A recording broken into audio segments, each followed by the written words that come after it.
What would you do if you stood soaked and shaking at the gates of the most dangerous man on the coast, your child asleep on your hip, and nowhere left in the world to run, and whispered the only words you had left, "We need shelter, please," certain you would be turned away to the storm? And instead, the gates opened, and he came out with 20 armed men, and did the very last thing you expected. She had not wanted to come here.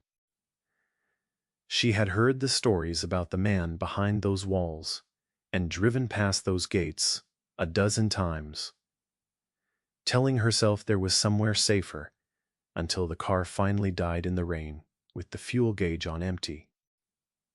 So she had carried her little girl up that long drive in the downpour and pressed the intercom and said the truth that she had a child and no money and nowhere to go, and braced for the cold voice that would send her away. And instead, the most feared man on the coast had walked out into the rain himself, looked once at the exhausted woman and the sleeping child, and turned to his men and said, "Get them inside now, and not one of you looks at her like she is a burden." This is a story of hidden worth, of a mother worn down to nothing, and of the ruthless man who took one look at her at his gate and decided the whole world had been wrong about her. Maren Holt had spent her whole life being told she was too much to carry and not enough to keep. She was 30, soft and generously built, with a tired, gentle face and a fierce steadiness underneath it that only showed when it came to her daughter, and she had been running one way or another. She had left a man named Cade, who had never once raised a hand, and had done something quieter and more thorough, which was to teach her she was worthless, that a woman built like her with a child in tow was lucky anyone tolerated her. He had believed him mostly, until the night she packed a bag and put her daughter in the car and left anyway, and the months since had been a slow grinding descent until the money ran out and the car ran out, and she found herself at the one gate she had sworn she would never approach. What none of the people who had dismissed her ever learned was what Maren actually was underneath the exhaustion. Because Maren Holt could fix anything. It was in her hands, and it had kept her and her daughter alive, a self-taught genius, with machines and wiring learned in a childhood, spent keeping dying cars and broken furnaces running because there was never money to replace them. She could listen to an engine and name what was wrong with it, rewire a dead panel, read the electrical bones of a building like a map. She had a memory that held every system she had ever taken apart, and an eye that saw exactly where a thing had been made to fail, and had spent her life being paid a pittance for it under other people's names, because the world did not expect brilliance from a heavy, quiet, single mother with grease under her nails. And on the night everything changed, she carried her sleeping daughter to the gate of a fortress, asked for shelter, with no idea she had just walked into the one house where her hands would turn out to be worth more than gold. The man was Elias Devlin, and he was the reason rooms had temperatures. He was tall and broad and dressed in a charcoal suit cut with lethal precision, the head of a syndicate that owned the ports, and the fear of every powerful family for 100 miles.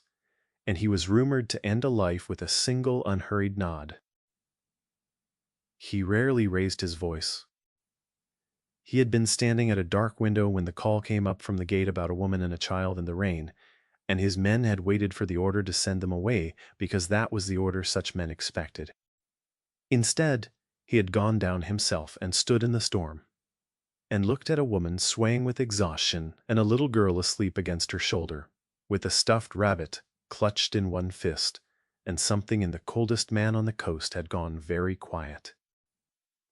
He had grown up hard and hungry, turned away from more than one door himself, and built an empire in part so he would never again be the one outside in the rain. "Get them inside," he had said.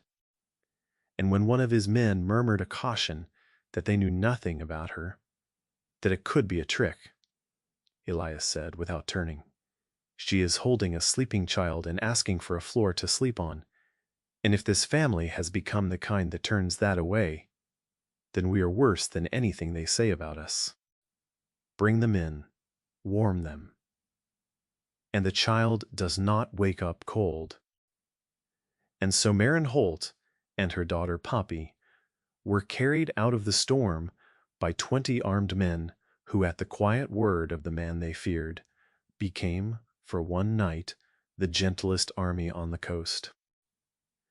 She woke the next morning certain it had been a dream, and braced, the way she always braced, for the price. It did not come. He had put her and Poppy in a warm room with a lock on the inside of the door, so she would know she was safe and free to leave, sent up food, and done the one thing no one had done in a year, which was to treat her not as a problem, but as a person who had simply needed a door to open. And Marin, who did not know how to be still when she was frightened, had done the only thing she knew to earn her keep, which was to fix things. She had noticed, on the way to breakfast, that the great old service elevator in the east wing was running rough, and she had found the mechanical room, and by noon she had it running smoother than it had in years. And when Elias's people came to find who had been in the machinery, they found a heavy woman in borrowed clothes with grease to her elbows, explaining, precisely and a little defiantly, exactly what had been wrong with it. Word had reached Elias by evening, and he came down to the mechanical wing and watched her work a while before she noticed him, and understood that the woman who had asked for shelter was something far rarer than she knew. Not as charity, he was careful to say, having seen how the word made her flinch, but as work, because he had a fortress full of aging machinery, and no one who understood it the way she did, and a woman who could hear what was wrong with a thing before it broke was worth more than a dozen contractors. Marin, who had spent a year being told she was a burden, was offered a place where her hands were the whole point. She took it for Poppy, she told herself. It was not only for Poppy. And so began the slow unfolding of a woman taught she was too much to keep, because Elias Devlin did the one thing no one ever had, which was to treat her mind and her hands as the most valuable things in his house. He gave her the run of the machinery, and then her opinion on things that had nothing to do with engines, and he listened when she gave it. He never once made her feel like a rescue. And he was something else she had not expected, which was gentle with Poppy crouching to her height to be shown the stuffed rabbit, learning the names of her drawings, until the little girl who had learned to be silent in strange houses began to laugh again in the halls of a mafia fortress. She began to take up space, to stop apologizing for the room she filled. Every evening they sat over a decanter of amber whiskey. He poured for himself and a cup of tea he poured for her, and he told her about the hard, cold years and the trust he had learned to bury, things he had said to no one, and she told him a little carefully about Cade and the long year of running. And something in his face went very still and very dangerous, though his hands stayed gentle. He learned she flinched at raised voices and softened at kindness, and it made him want to find every person who had taught her she was a burden and teach them otherwise. And one night his hand rose to cradle her jaw, his thumb brushing her cheek, and Marin, who had braced against every touch for a year, looked at his open face and did not brace, and he saw it, and it undid him. But Marin, being Marin, had begun to notice something wrong in the systems of that house that had nothing to do with age or wear. and it would not let her rest. The cruelty came at a formal gathering, and it arrived wearing the certainty of a woman who had never once had to ask anyone for shelter. Elias had brought Marin in a gown of deep sapphire that celebrated every curve she had spent a year being told to be ashamed of, and midway through the evening, a sleek woman named Cressida, who had spent 2 years positioning herself to be the next Signora Devlin, cornered her by the tall windows with an audience in tow. "Oh, the stray," Cressida said brightly, loud enough for the room, letting her eyes travel over Marin's body with theatrical sympathy. "The one he found begging at the gate with the child." She smiled like a blade. "Do not let it confuse you. Sweetheart, a powerful man enjoys playing the savior. But it is a phase, like a boy with a stray dog. When he tires of feeling generous, you will be back in the rain. Nobody, and I mean nobody, looks at a fat little beggar with a fatherless brat and sees a wife." Temperature in the room dropped 20 degrees. And the old Marin would have absorbed it, made herself small, gathered her daughter, and gone. But something had been rebuilt in her, and she did not lower her eyes, and something cold and steady came into them at the word she used for Poppy. "You're right, that I came here with nothing," Marin said, her voice quiet and perfectly level, "which means I have spent every day since with my hands in the bones of this house. And I have found, Cressida, that certain systems here have been tampered with recently, carefully, by someone who wanted it to look like ordinary wear, and that serve no purpose except to make something fail at exactly the wrong moment. So do be careful whose child you call a brat. She might be the only person here who can tell this house has been rigged to break." The silence had teeth. Cressida did not understand it. But a man standing just past her shoulder went the color of ash, and Elias, who had crossed the floor in silence, took Marin's hand and pressed his lips to her knuckles in front of the entire gathering. "You never make yourself small in this house again. A store," he murmured, using the endearment for the first time. "Not in my world, and never in front of you or your girl." But the man who had gone pale understood exactly what the stray had just said, because he had done the tampering, and he had assumed, as everyone always assumed, that the beggar woman fixing the machines was too far beneath notice. The man was Malachi, Elias Devlin's consigliere, and he had built his betrayal into the very systems of the house. For 2 years Malachi had been preparing to hand the family to a rival, and he had chosen a method no one would ever think to guard against, because everyone watches the men and the money and no one watches the wiring.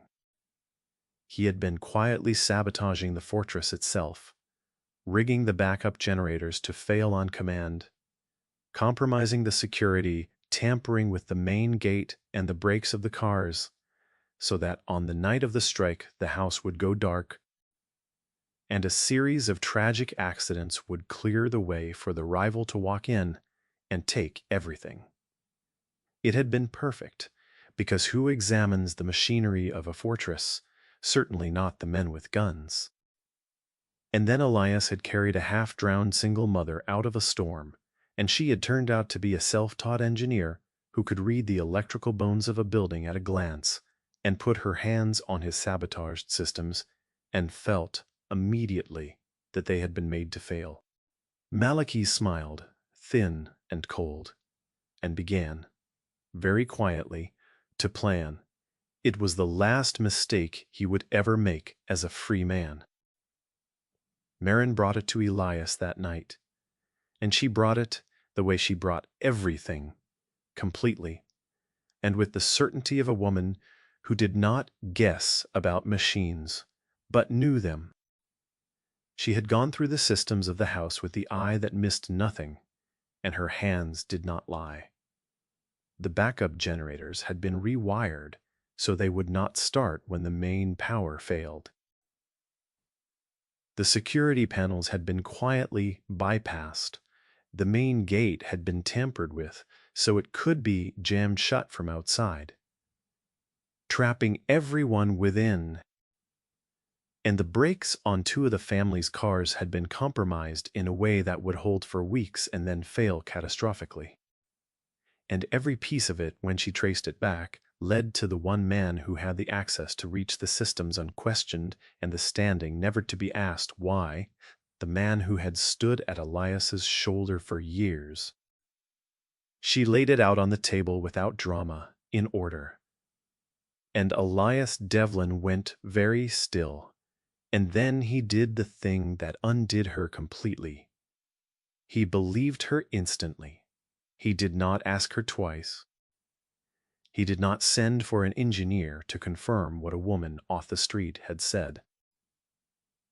He looked at a case built from rewired generators and a sabotaged gate, assembled by a mother the world had dismissed as a beggar with a child, and said quietly, "Malachi." "Yes," said Marin. Then he took her face in his hands and said, "If I move, and he sees it coming, he will not come at me. He will come at you and Poppy. Because you are the only person alive who can see what he has done to this house." And neither of them knew Malachi had already made that decision and chosen to move that very night. The fortress went dark at 2:30. Marin woke to a silence so complete it pressed against her skin, and every instinct a lifetime of listening to machines had honed screamed that something was catastrophically wrong. The power was out, and this time she knew exactly why, because she had found the rewired generators herself and known they would not start. Elias had been drawn out at midnight to a meeting she now understood was a fabrication. And Marin, sitting up in the dark with her daughter, breathing softly beside her, knew with terrible certainty that they had come while he was away, and that they had come for her, because she was the one who could see.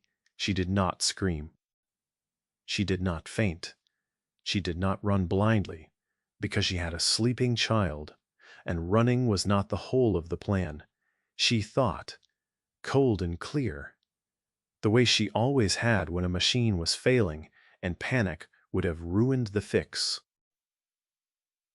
2 floors below, a silenced weapon coughed, and a body met the marble. And Marin Holt did the thing no one in that house, friend or enemy, had thought to account for, because the one person in that fortress who understood its sabotaged systems better than the man who had sabotaged them. First, she moved Poppy into the safe space she had chosen on her first day, a hardened storage room off the mechanical wing with a heavy door and no other way in, and pressed the rabbit into the little girl's arms and told her, in a steady whisper, to be brave and quiet, that Mama had to fix something and would be right back. Then she went to work. She knew the generators had been rigged not to start, and, because she had traced every wire exactly how, and she went into the dark mechanical room by feel, and in 90 seconds undid Malachi's sabotage and did not restart the main power, because darkness was hers now and she wanted the intruders to keep it. Instead, she rerouted that power to exactly 2 things. She sent it to the hardwired line that got one message out to the only number that mattered. And she sent it to the main gate Malachi had rigged to jam shut, clearing his tampering and putting the gate under her own control so that the one exit the intruders counted on to seal the house answered only to her. Then she used the systems she alone understood. She could not fight 4 armed men, but she could turn a fortress of sabotaged machinery into a maze, killing the locks on the doors she wanted them to take, and sealing the rest, until the men who had come to hunt a beggar woman in the dark found themselves sealed in a wing whose every door had turned against them. And then she heard the unhurried footsteps of Malachi, who had not been herded, who understood the systems well enough to know exactly what she had done to them. "Marin," he said pleasantly into the dark. "Clever girl. You unrigged my whole house and turned it on my own men." He was moving carefully now. "Do you know, in all these years, I never once considered the machinery a danger, because the only people who understand it are paid too little to matter. We never dreamed the threat would be the beggar the boss dragged out of a storm. But you have made one mistake tonight. You have sealed my men away, yes. But you are still in here, in the dark, with a child to protect. And I do not need an army to deal with a woman who cannot leave her little girl behind." And Marin Holt, standing in the dark between a killer and her sleeping daughter with her heart steady and her hands steadier, did the one thing he never expected, because she was not and had never once been the helpless thing he took her for. "You have made the mistake, Malachi," she said into the dark. "You think you have cornered a frightened mother," she said. "But I have spent a year keeping this child alive with nothing but my hands. And here is what that builds: a woman who is not afraid of the dark and who read every wire you touched. My daughter is behind a door you cannot open, because I control every lock in this house. Now your men are sealed in the east wing, and the main gate you rigged to trap us all answers only to me. And everything I found, every generator you killed, and every break you cut is already gone, written out, dated, sitting with 3 people who will hand it to Elias and the whole commission the moment I stop confirming I am alive." She let it settle in the dark. "You built your betrayal into the bones of this house and handed it to the one person alive who could read them.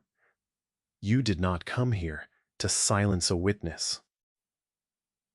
You came to be locked in your own trap by the beggar you never bothered to see."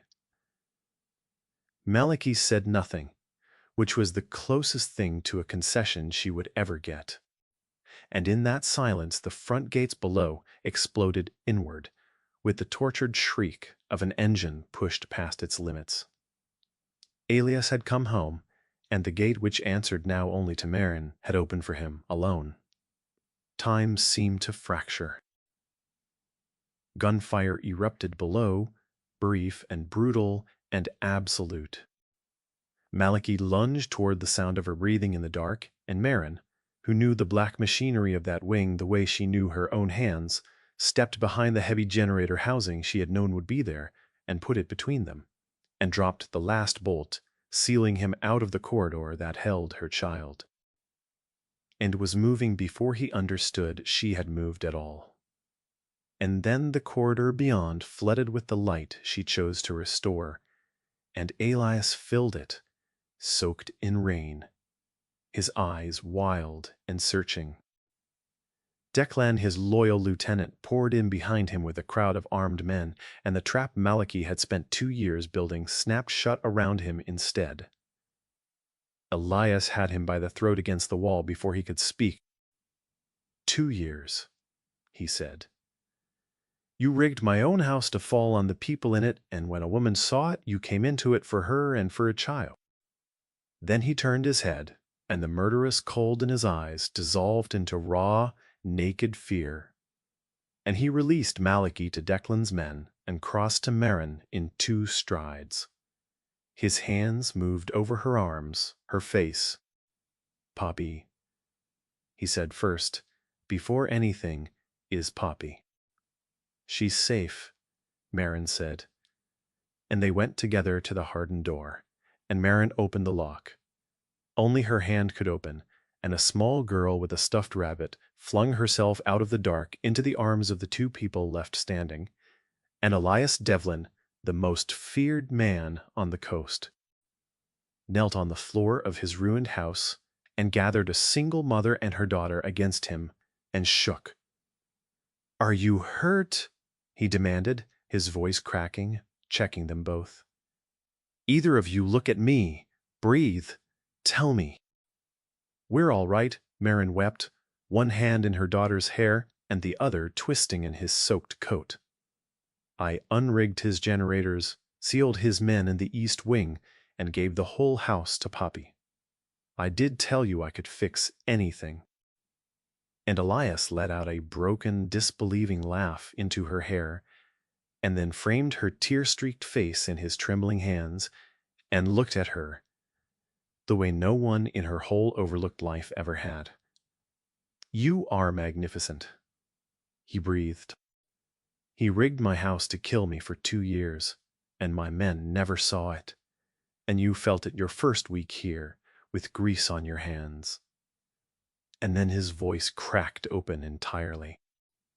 "Do you know what I understood? The night you stood at my gate in the rain," he said hoarsely, "that the whole world had looked at the most capable woman I have ever met and seen a burden to turn away, and that I had almost been fool enough to be one more door that closed." He pressed his forehead to hers, one hand still cradling the child between them. "You asked me for shelter, a store. You have no idea that you were the one who saved this house." Malachi, the man who had smiled at Elias Devlin for years while rigging his home to become his grave, learned the price of underestimating her before the week was out. Elias did not act in blind rage. He let Marin lay the whole of it before the commission. The killed generators, the cut breaks, the jammed gate, the 2-year plan to bring the house down and call it a tragedy. All of it read from the wiring by a woman the world had dismissed as a beggar at a gate. And when the 5 families had seen the evidence, and the rival house that had meant to walk through Malachi's sabotage was exposed along with him, Marin did not counsel death. "You do not need to make him a martyr," she said quietly. "You need to make him nothing." So, they did it her way.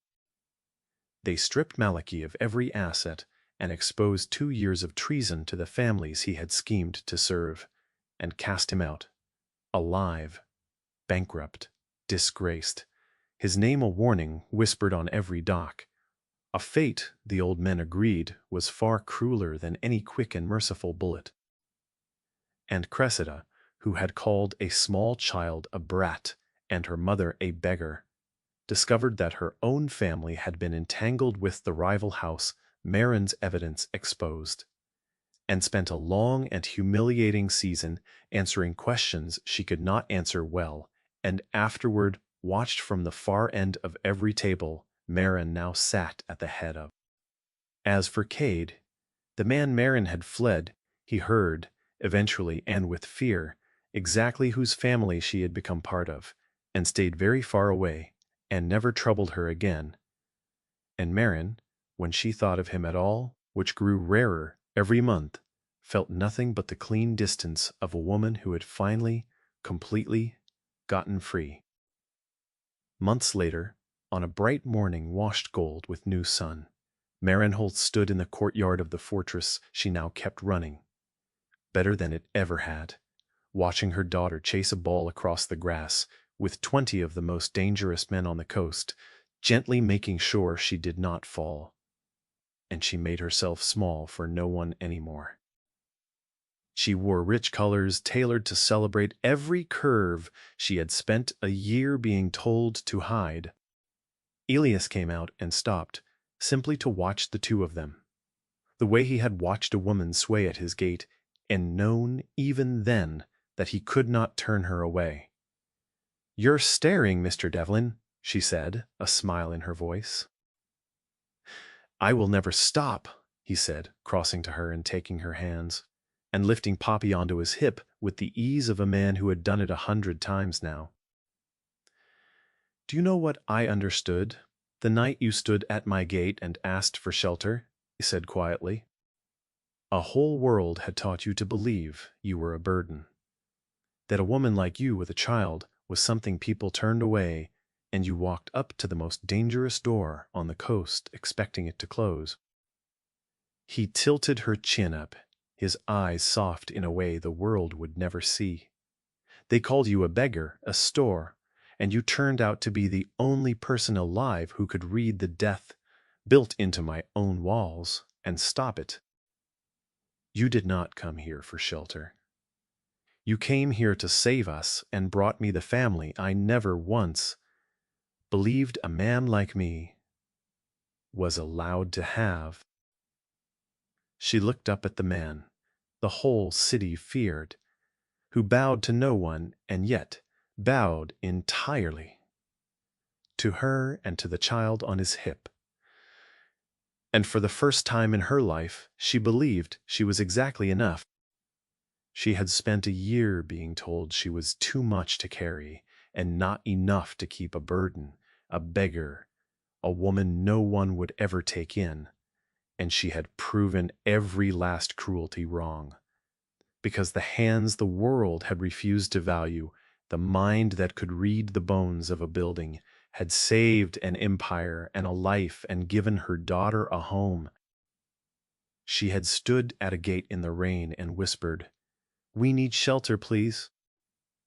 And by the time his enemy understood what she was, the beggar he had turned from had unrigged an entire fortress, sealed her child behind a door only she could open, and saved the very family that had, at last, saved her. If Marin and Elias's story of hidden worth, fierce love, and hard-won belonging moved you, if your heart caught when the mafia boss walked into the rain and told his men to bring the mother and child inside, smash that like button right now. Share this story with someone who needs to hear that the person the world turns away is so often the one meant to save it. Subscribe and ring the bell so you never miss another twist-filled tale of the overlooked soul who finally gets everything she deserves. And drop a comment below and tell us what was your favorite moment in Marin and Elias's story.